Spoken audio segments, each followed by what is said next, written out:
A surgeon who sold his patients' organs without their consent has been sentenced to 25 years in prison. Dr. Christopher Darden, 67, was convicted of 18 charges of manslaughter in the first degree and 18 charges of criminal possession of a controlled substance. He was sentenced to 25 years in prison for each of the manslaughter counts and 7 years for each of the drug counts, all to be served concurrently. The surgeon ran an illegal organ brokerage service from his office at Manhattan Organ Market, prosecutors said. Between April 2021 and February 2022, he removed the organs of deceased patients without their consent and without notifying their families. He then sold the organs to a broker who distributed them to transplant recipients across the country, prosecutors said. The Manhattan District Attorney said, quote, Dr. Darden betrayed the trust that his patients and their families placed in him for his own financial gain. He violated their most private moments of need and sought to profit from their pain.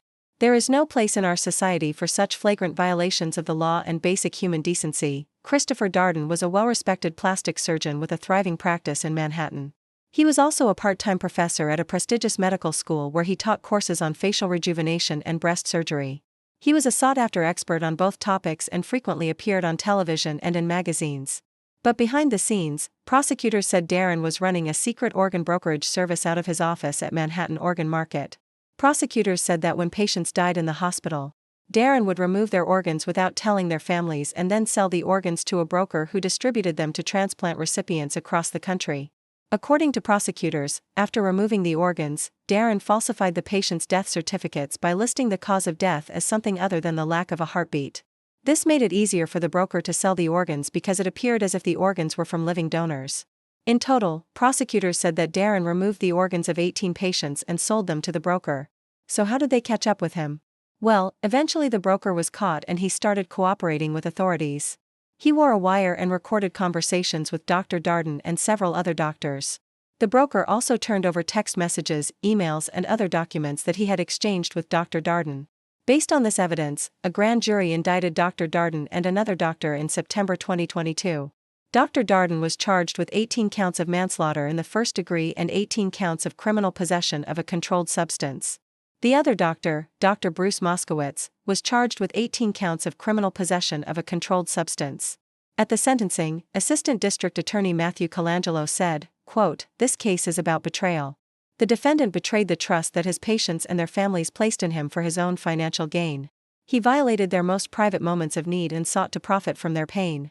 There is no place in our society for such flagrant violations of the law and basic human decency. Judge One Merchant agreed, saying, quote, This is one of the most egregious cases I have ever seen in my 25 years on the bench. It is hard to fathom the depths of depravity that this defendant has shown in buying and selling human organs for profit.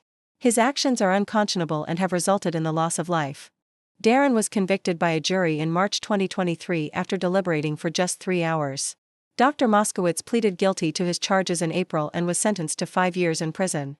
If you're wondering what happened to the broker, well, his name is not being released because he is a confidential informant in another ongoing investigation. And let's be honest here, there are 2 parts to this story.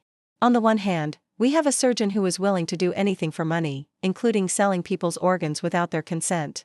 But on the other hand, we have a legal system that allowed this to happen. I mean, how many red flags did this guy have? And why did it take so long for someone to sound the alarm? Well, thank you for watching. If you like this video, please hit the like button and subscribe to the channel. We always appreciate your support. And as always, thank you for watching.